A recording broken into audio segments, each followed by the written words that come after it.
낭만파 시인 윌리엄 블레이크라고 있어요. 네. 저 사람이 그런 말을 합니다. 하나의 생각이 무한한 공간을 채운다. 하나의 생각이 무한한 공간을 채운다. 이게 무슨 말이냐면은 결국 그 사람의 생각이 그 사람의 인생이 된다는 말입니다. 그러니까 그 사람이 무슨 생각을 하고 사느냐가 결국 그 사람이라는 말이에요. 그렇습니다. 세상 사람들은요, 어떤 물리적인 힘에 의해서 이 세상이 되어진다고 생각을 해요. 그러니까 뭐 힘 있는 나라, 힘 있는 사람, 힘 있는 재벌, 뭐 이런 사람들에 의해서 이 세상이 그냥 그렇게 흘러간다, 이렇게 생각을 하는 거예요. 아니에요. 이 세상은 그런 어떤 물리적인 힘에 의해서 움직여지는 게 아니고 곧 생각에 의해서 움직여집니다. 그의 생각이 그의 인생이 되는 것입니다. 그러니까 제가 전에도 한번 말씀을 드렸는데, 긍정적인 생각을 하고 자꾸 창조적인 생각을 하는 사람은 결국 창조적인 사람이 되고 긍정적인 사람이 되는 거예요. 그의 삶도 긍정적으로 변하게 되어 있는 것입니다.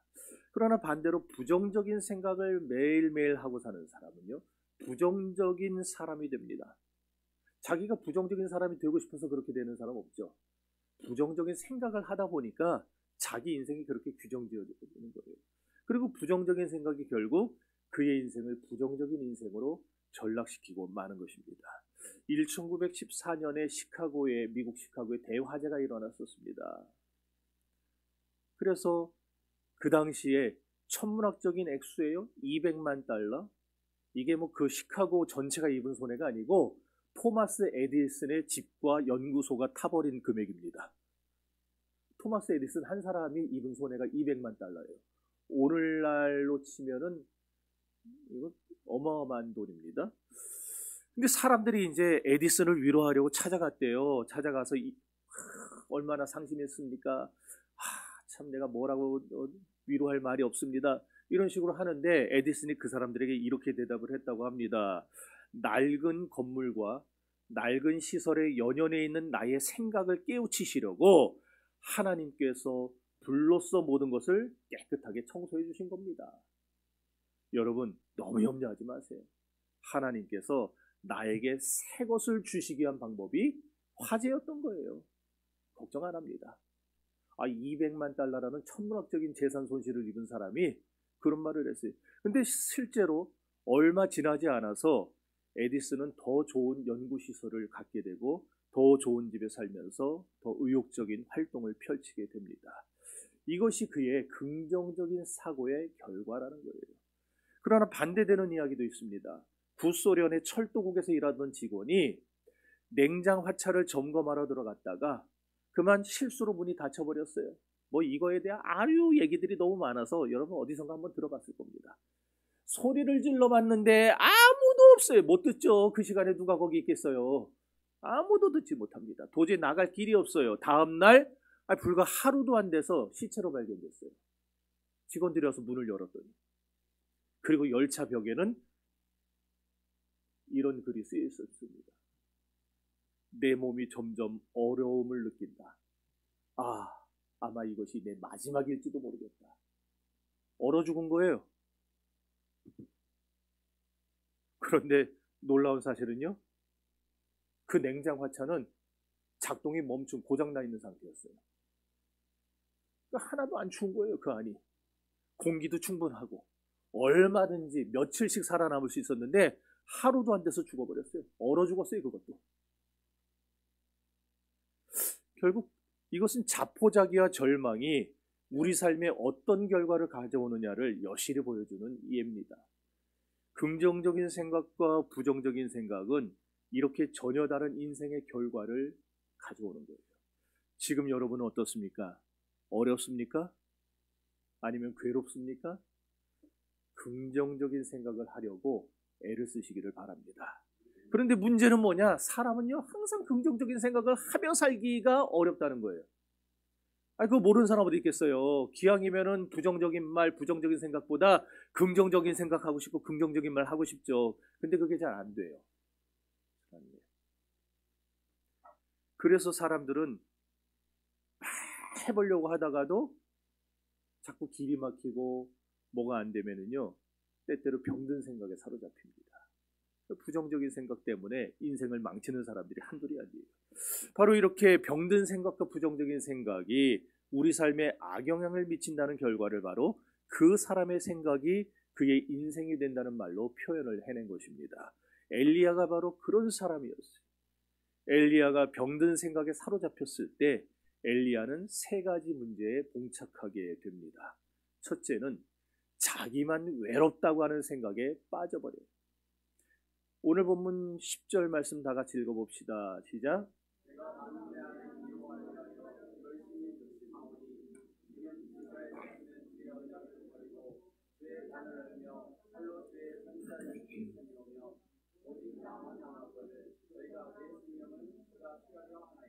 오직 나만 남았거늘. 엘리야는 입만 열면 자기만 남았대요. 자기밖에 없대요.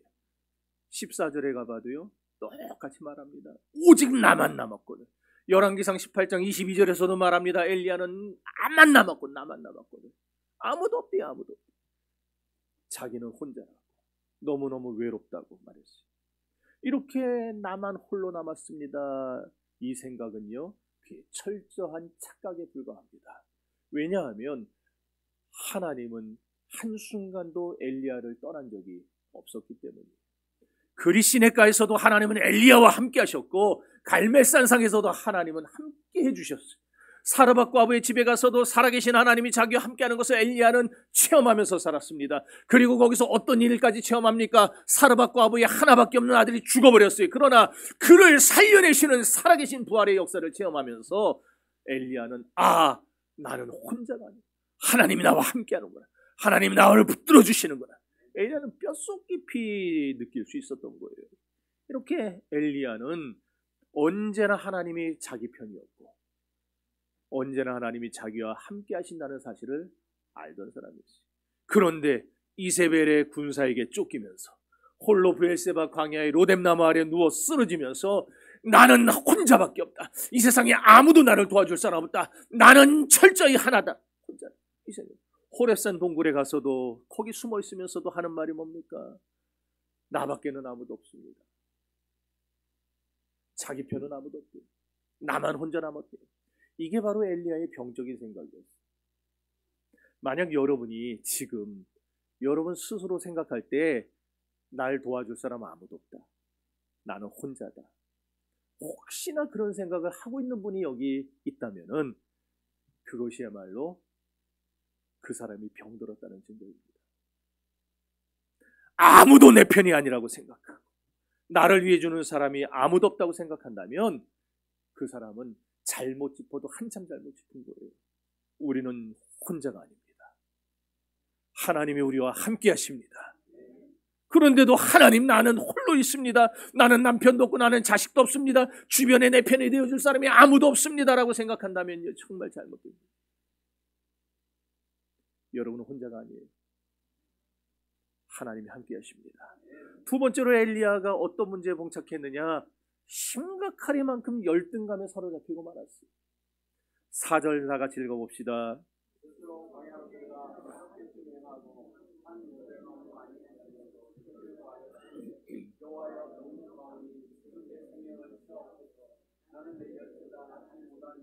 아멘. 절망과 자포자기의 상황에서 자기 실력을 무시하고 자기를 비하고 자기를 철저히 멸시하는 심각한 열등의식에 사로잡혀 버렸던 거예요. 그런데 이런 열등의식이라는 건요, 공부를 잘하건 못하건 상관없습니다. 또 뭐 잘생겼건 좀 덜 생겼건 그거 상관없어요. 살다 보면요, 그런 거와 상관없이 열등의식은 누구에게나 생길 수 있는 병입니다. 아마 여기도요, 열등의식 없는 사람은 없을걸요? 저도 있으니까. 나는 내 열조보다 못합니다. 나는 내 선조들보다 나을 것이 하나도 없는 못난 놈입니다.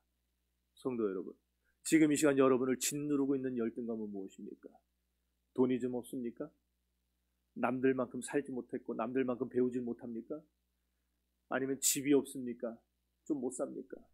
만약에 그런 것들이 여러분의 마음에 열등의식으로 깊이 자리 잡고 있다면 그것이야말로 하나님이 기뻐하지 않는 삶이라는 사실을 기억하시기를 바랍니다. 세 번째로 엘리야가 빠졌던 문제는 현실의 어려움에서 도피해보고자 하는 이런 도피주의적인 사고를 가지게 됐다는 거예요. 오늘 보면 3절에 이렇게 말합니다. 시작.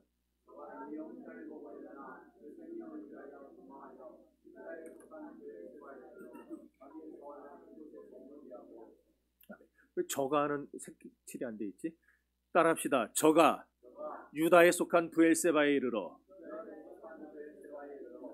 지금 여러분 생각해 보세요. 이세벨과 아합에게 정면으로 도전해 가지고요, 갈멜산 상에서 어떤 일을 벌였습니까? 하늘에서 불을 내렸죠.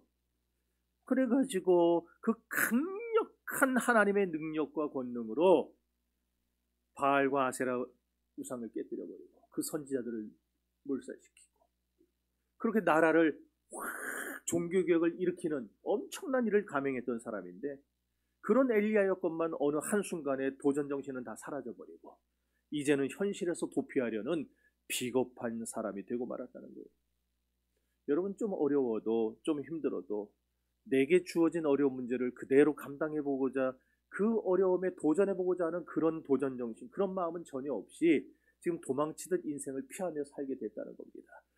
사람이 엘리야처럼 이런 부정적인 생각에 사로잡혀 세 가지 문제에 봉착하게 되면 현상이 두 가지가 나타납니다. 첫 번째 현상은 뭐냐? 죽고 싶어요. 여호와여, 나는 내 열조보다 낫지 못합니다.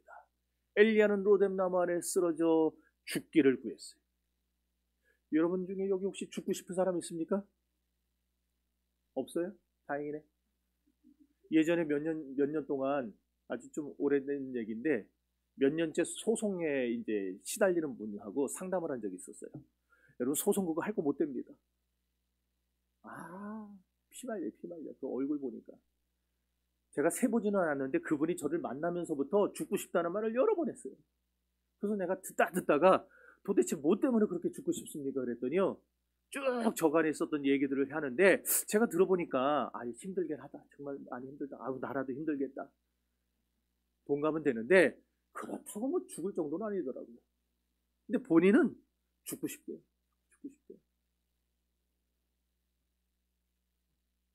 두 번째 현상은 뭐냐? 동굴 속에 들어가서 자기를 은폐하려던 엘리야처럼 현실에 뛰어들어 현실을 정복할 생각을 하지 않고 계속해서 자기를 은폐하려 듭니다. 그러니까 이런 문제에 봉착하는 사람들은요, 자꾸 숨으려고 해요. 사람들한테 나타나지 않으려고 해요. 문제는 이런 삶이, 이런 생각이 병적이라는 데 있는 거예요. 여러분, 좌절하고 쓰러지고 절망하면서 현실의 역경을 헤쳐나갈 생각을 먹지 못하는 사람, 하나님은 그런 사람을 기뻐하지 않습니다. 부딪혀 보세요. 다시 떨쳐 일어서 보세요. 한번 현실의 어려움을 떨쳐 일어나서 해결해 보려고 노력을 해보세요. 하나님이 길을 열어주실 것입니다. 하나님께서 붙들어 주실 것입니다. 사람들은 절망하고 좌절하면 이제 나는 끝이라고 생각하는데, 그러나 그것이 인생의 끝이 아니에요. 우리는 어떠한 환경과 처지 속에서라도 절망감을 떨쳐 일어나야 할 줄로 믿습니다. 비바람이 앞길을 막아도 나는 가리, 주의 길을 가리. 눈보라가 앞길을 가려도 나는 가리, 주의 길을 가리. 이 길은 영광의 길, 이 길은 생명의 길. 나를 구원하신 주님이 십자가 지고 가신 길, 나는 가리라, 주의 길을 가리라. 주님 말자치 따라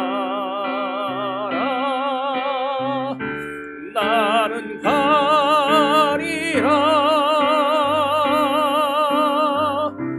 나는 가리라.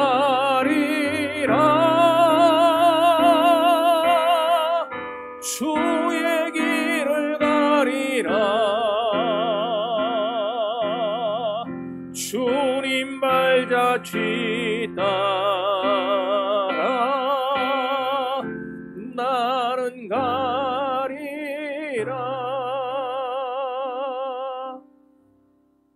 여러분, 이거 하나만 기억하세요. 여러분이 절망하는 그 시간에 하나님은 여러분의 절망을 희망으로 바꿔놓으려고 여전히 일하시고 계시다는 사실. 절망하지 마세요. 반드시 절망의 자리에서 일어서게 되는 은혜가 있기를 주의 이름으로 축원합니다. 엘리야가 절망의 자리에서 죽음을 기다리고 있었을 때 하나님은 그런 엘리야를 찾아와 주셨어요. 이것이 오늘 우리에게 무엇을 강조하는가? 인생의 절망, 곧 인생의 끝은 하나님의 시작이라는 사실입니다. 나는 이제 다 살았다, 더 이상 길이 없다고 생각할 때에 하나님은 그때부터 우리를 위해 일을 하시기 시작하는 거예요. 우리를 위해 우리의 인생을 새롭게 시작하시는 겁니다. 그러므로 하나님 편에서 생각해 보십시오. 하나님 편에서 다시 한번 생각하고 다시 한번 일어서 보세요. 그래서 용기를 가지고 인생을 새롭게 사시는 방법을 배우시기를 바랍니다. 엘리야가 이제 끝났다고 생각하던 순간 하나님이 그에게 찾아오셔서 그에게 힘을 주세요. 그리고 그에게 용기를 주시고 그에게 먹을 것을 주시고 그에게 40일 40밤을 달려갈 수 있는 힘을 주셨어요. 그리고는 사르밧 과부의 아들을 살려주셨듯이 엘리야의 삶을 다시 한번 살릴 수 있도록 힘을 주셨다는 사실을 여러분 기억할 수 있기를 바랍니다. 호렙산 동굴에 숨어서 그렇게 거기서도 절망하고 숨도 죽이고 이세벨의 군사가 여기까지 쫓아올 것인가 염려하고 근심하고 있을 때에 그때 하나님의 음성이 들려옵니다. 엘리야야, 너는 나가서 여호와 앞에 서라. 엘리야가 동굴 밖에 나가선 그 순간에 크고 강한 바람이 휘몰아쳐 옵니다. 산을 가릅니다. 바위를 부숩니다. 여러분, 그런 바람 보셨어요? 못 봤어요? 산이 갈라지는 바람은 아직 보지 못했어요. 얼마나 그런 바람이 불어요. 이런 바람의 역사가 있은 후에 지진의 역사가, 큰 지진이 일어납니다. 땅이 흔들려. 그 다음에는 크고 강한 불이 온 산에 가득합니다. 바람과 지진과 불의 역사는 하나님의 권능의 역사를 말해주는 거예요. 이렇게 하나님은 엘리야가 절망했을 때에 크고 강한 바람, 산을 가르는 바람, 바위를 부수는 바람을 보내주시고 지진과 불을 보내주셨어요. 이게 무슨 말이냐? 절망한 사람에게는, 절망한 순간에는 체험이 필요하다. 그래요. 은혜의 체험, 능력의 체험, 이것이 우리를 절망의 자리에서 일으켜줍니다. 그래서 여러분들, 우리가 체험이 있어야 돼요. 그렇지만 문제는 오늘 본문에 보면 그런 크고 강한 바람 가운데, 지진 가운데, 그리고 불 가운데 여호와께서 거기 계셨어요? 안 계셨어요. 여호와께서는 거기 계시지 않았어요. 이 말을 3번이나 강조합니다. 크고 강한 바람 가운데도 여호와께서 거기 계시지 아니하였고, 지진 가운데도 여호와께서 계시지 아니하였고, 그리고 큰 불 가운데도 여호와께서 거기 계시지 아니하였다. 이것이 우리에게 뭘 말해줍니까?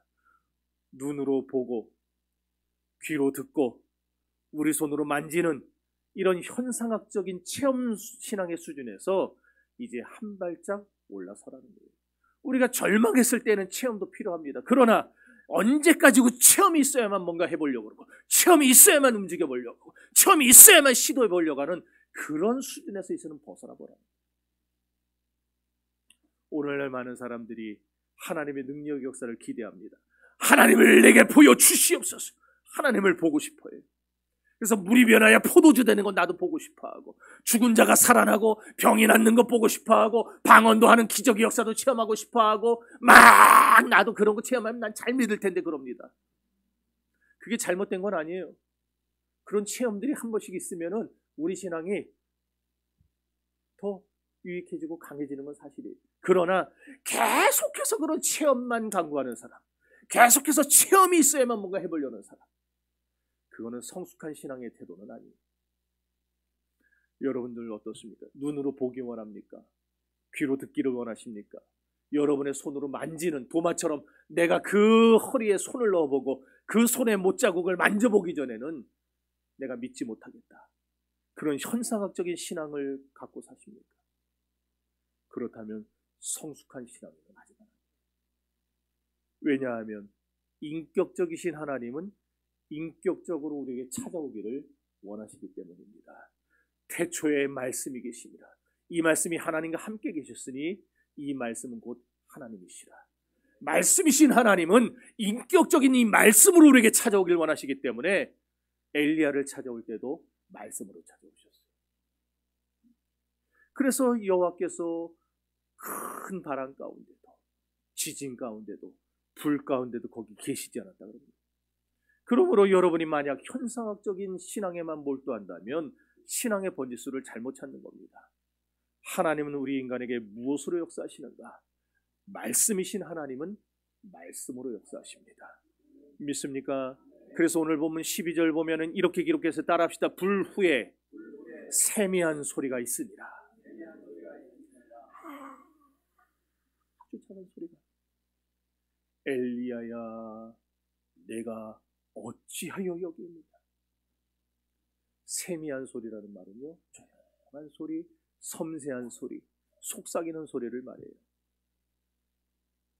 만이교의 광신자였던 17살 나이에 창녀와의 사이에서 사생아를 낳고 그 자식 부양하는 게 싫어서 도망쳤던 비열한 아버지, 온갖 타락과 음란과 폐역 속에 살던 청년 어거스틴이 자살을 생각하고 있었습니다.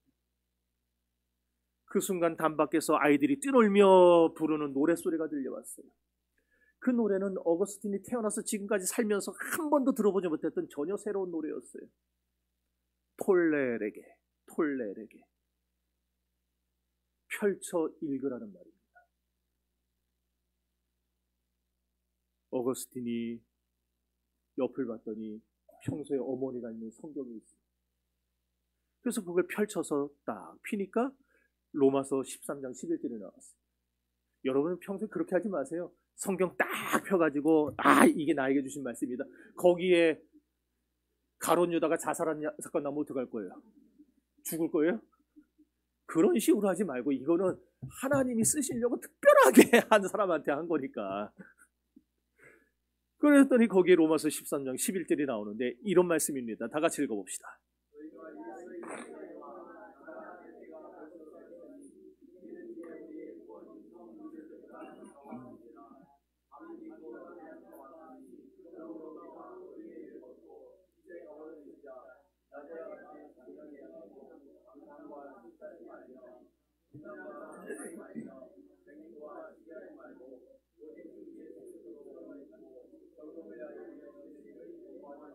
아멘.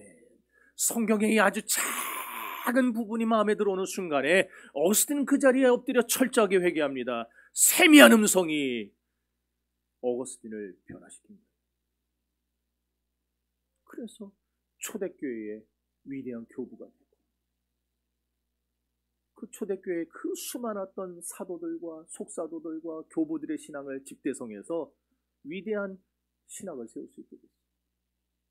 이것이 말씀의 능력입니다.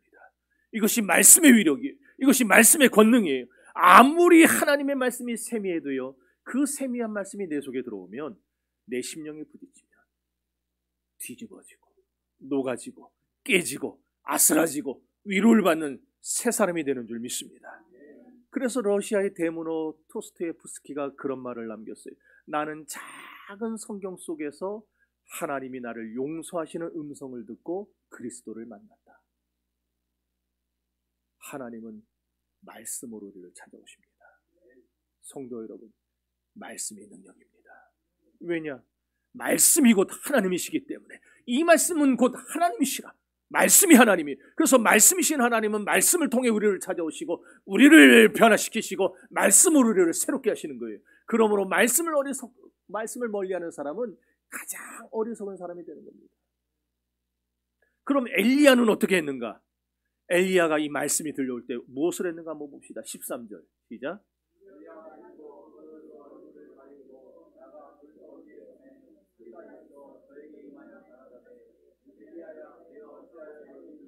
따라합시다. 엘리야가 듣고 말씀이 귀에 들렸어요. 이게 엘리야가 받은 축복이에요. 여러분 한번 생각을 해보세요. 지금 여러분이 지금 엘리야처럼 호렙산 그 중턱의 동굴 앞에 나가 서 있는 거예요. 근데 여러분 앞에 그냥 갑자기 확 크고 강한 바람에, 태풍보다 더 센 바람에 치이고 산이 갈라지고 바위가 터져요. 지진이 일어나고 막 온 산이 불이 붙었어요. 천재지변 아니에요?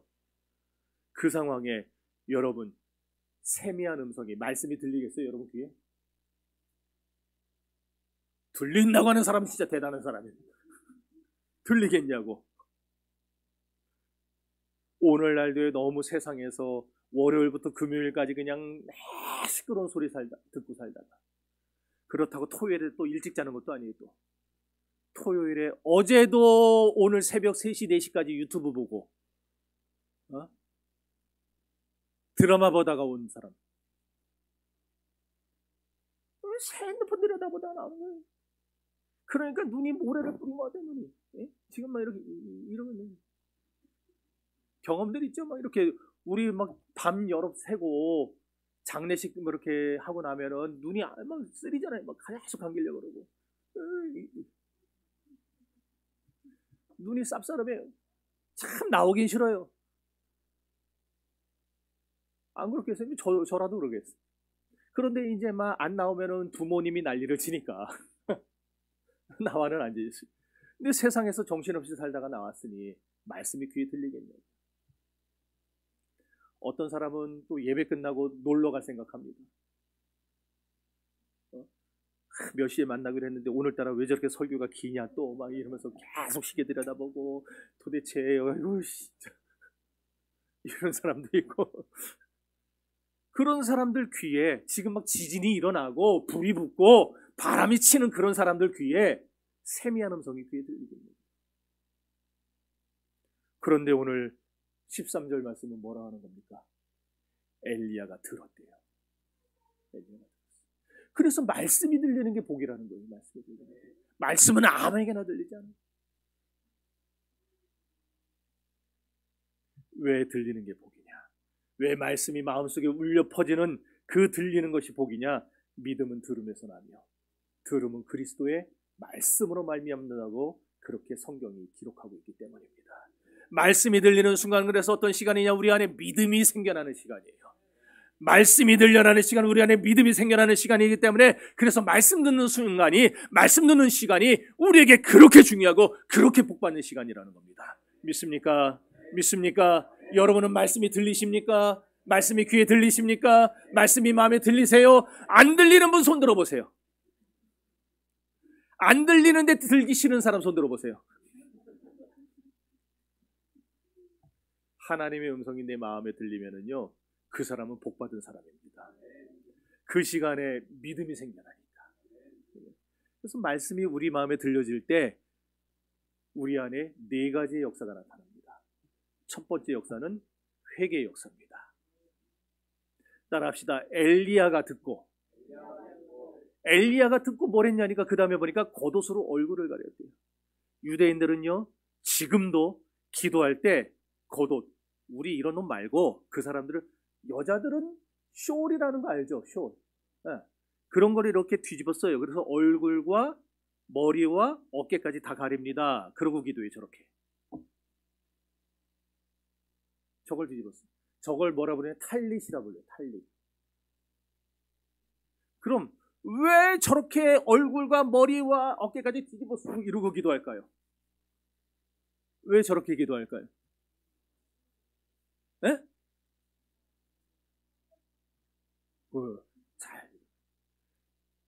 하나님, 이 하나님의 거룩하심을 지금 경외하면서 나 같은 죄인이 어떻게 거룩하신 하나님을 만날 수 있는가? 회개하는 모습을 저렇게 상징적으로 자기들의 몸으로 보여주려고 저러는 거예요. 굳이 우리는 저렇게 안 해도 돼요. 뭐 뒤집어 쓰고 안 해도 돼요, 여러분들은. 근데 저 사람들은 어쨌든 그 마음을 표현하기 위해서 지금 저렇게 하는 거예요. 여러분, 제가 지금 말하고자 하는 거는 저 얘기가 아니고, 엘리야가 하나님의 말씀을 듣는 순간에 자기의 얼굴을 가렸다는 것은 하나님 앞에 자기가 죄인이라는 사실을 인정하고 하나님 앞에 죄를 고백했다는 거예요. 말씀이 들리는 순간 우리 눈에는 죄가 보입니다. 말씀이 들리면 내가 얼마나 추악한지, 내가 비록 겉으로는 목사고 내가 그래도 다음교회를 이끌어가고 있고 내가 그래도 참 여러 가지 할 수 있는 게 아니, 말씀이 들리면 내가 얼마나 부패했고 내가 얼마나 철저하게 죄를 졌고 내가 얼마나 추악한 인간인지 나 자신이 보이게 되어 있어요. 그래서 하나님 앞에 고개를 들 수가 없는 거예요. 그 회개. 그래서 말씀 듣는 시간은 요한일서 1장 9절 말씀처럼 만일 우리가 우리 죄를 자백하면 저는 미쁘시고 의로우사 우리 죄를 사하실 것이요 모든 불의에서 우리를 깨끗게 하실 것입니다. 말씀이 들리면 회개가 나오게 되고 회개하는 자에게 하나님의 사죄 은총이 임하게 되는 겁니다. 두 번째로 어떤 역사가 있느냐, 말씀이 사람을 끌어당기는 체험이 있어요. 말씀이 들리면은요, 말씀이 나를 끌어당겨요. 그래서 동굴 속에서 나갈 생각을 안 하고 있던 이 엘리야야, 말씀이 들리니까 저가 곧 동굴 어귀에 섰어요. 나갈 생각 안 하고 사람 두려워하고 피하고 이세벨의 군세가 나를 언제 잡으러 올까 두려워서 달달달 떨고 있던 사람이 말씀이 들리니까 밖으로 나가요. 누군가의 힘에 의해서 끌려나간 거예요. 이렇게 오늘 우리들도요, 말씀을 자꾸 듣다 보면 말씀이 어느 순간 성령의 손길이 우리를 끄집어냅니다. 나를 붙들어요. 그래서 자꾸 땡겨. 어디로 땡기느냐? 죄악의 자리에서 은혜 자리로 끌어 땡겨요. 문제의 자리에서 형통의 자리로 끌어 땡겨요. 그래서 술, 담배를 못 끊고 그렇게 도박을 끊지 못하던 사람이 말씀을 자꾸 듣다 보면요, 어느 날 술, 담배를 끊어버려요. 내가 끊어야지 그래서 끊어지는 게 아니고 하나님의 은혜가 임하면 끊어지게 되어 있어요. 왜 술, 담배 하세요? 아멘이 왜 이렇게 다 화투를 집어던지게 된다니까요. 맨날 요구하던 사람이 집어던진다는 거예요. 말씀이 들리면 한순간에 죄악의 자리, 쾌락의 자리, 음란의 자리에서 어느 순간 누군가가 나를 지금 끌어내고 있는 이 끌어내는 놀라운 힘을 경험하게 되는 거예요. 그래서 죄악의 동굴에서, 쾌락의 동굴에서, 음란의 동굴에서, 온갖 세상의 동굴에서 나를 끄집어내 새 삶을 누리게 하는 은혜를 체험하게 됩니다. 세 번째로 말씀이 들리면은요, 말씀 속에서 나를 향한 질문을 발견하게 됩니다. 엘리야야, 내가 어찌하여 여기 있느냐? 엘리야야, 내가 여기서 무엇을 하고 있느냐? 이런 주님의 음성이 들리기 때문에 그 순간 내가 이러면 안 되지. 내가 죄를 끊어야지. 더 이상 세상 죄악에 빠져서 살면 안 되지. 이런 생각이 싹 트게 되는 거예요. 여러분이 세상에 살다가 어느 순간 내가 이러면 안 되지. 여기가 내가 있을 자리가 아니지. 내가 여기 벗어나야지. 이런 생각이 든다면 그건 여러분이 하고 있는 게 아니라 여러분 안에 있는 성령께서 여러분을 좀 끄집어내고 있다는 거예요. 여러분이 말씀이 들리는 사람이고 하나님이 말씀을 듣는 여러분을 끄집어내고 있다는 사실을 깨달으시기를 바랍니다. 그 마지막 넷째로 말씀 속에는요, 말씀이 들리면 넷째는 하나님의 부르심이 있어요. 하나님의 부르심, 소명이라 그러죠. 소명을 깨닫게 돼요. 열왕기상 19장 15절 16절입니다.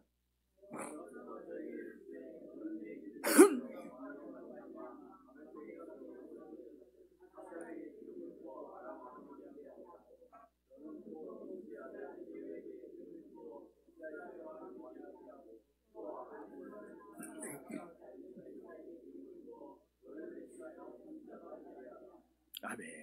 따라합시다. 여호와께서 저에게 이르시되, 크게 따라하세요. 여호와께서 저에게 이르시되, 뭐라고 말씀하셨는가? 하사엘에게 기름을 부어 아람 왕이 되게 하고 예후에게 기름을 부어 이스라엘 왕이 되게 하라. 또 엘리사에게 기름을 부어 너를 대신하여 이스라엘의 선지자가 되게 하라. 말씀 속에는 사명의 부르심이 있습니다. 기름을 부으라는 사명.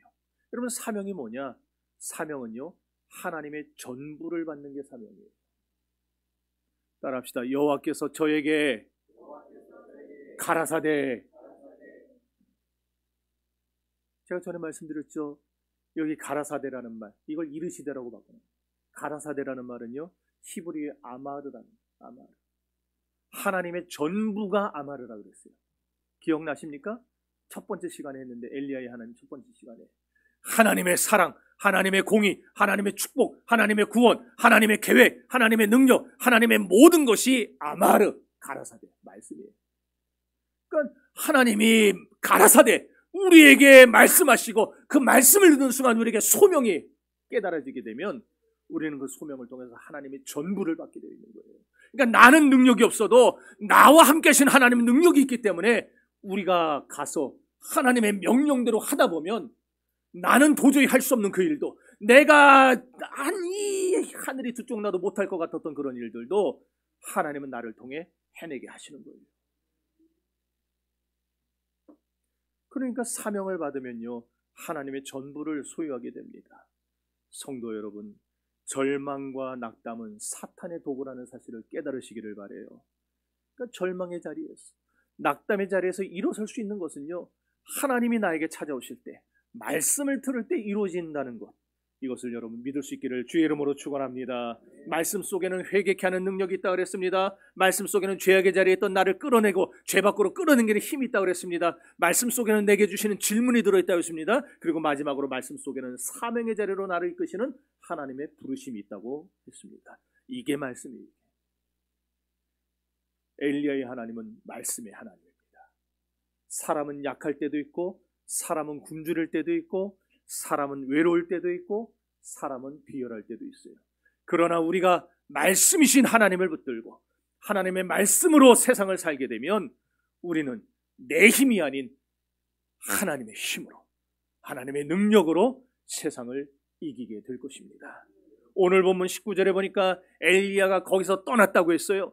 뭡니까? 말씀이 이렇게 들려서 말씀으로 사명까지 회복하고 나니까 엘리야가 절망의 자리를 떠나요. 엘리야가 좌절의 자리를 떠나요. 엘리야가 낙담의 자리를 떠나요. 말씀을 듣고 사명을 위해 자기의 있는 자리를 떠났다는 거예요.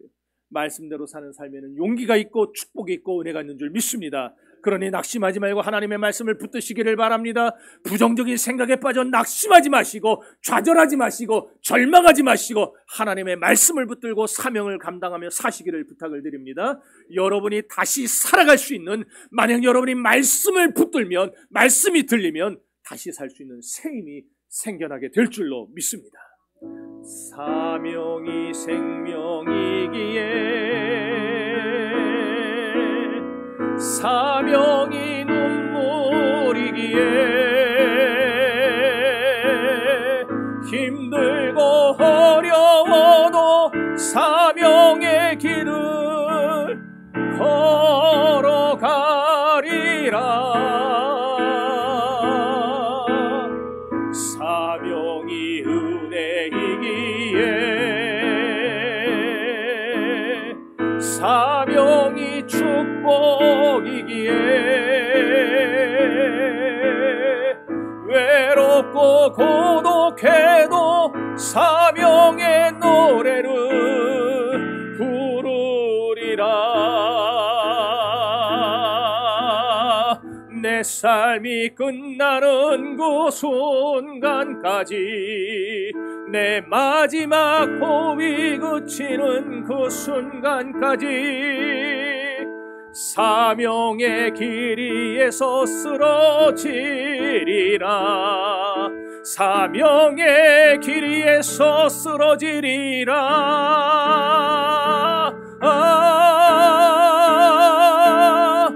사명이 생명이기에 사명이 눈물이기에 힘들고 고독해도 사명의 길을 걸어가리라. 사명이 은혜이기에 사명이 축복이기에 외롭고 고독해도 사명의 노래를 부르리라. 다 같이 기도합시다. 하나님께서 우리 삶의 주관자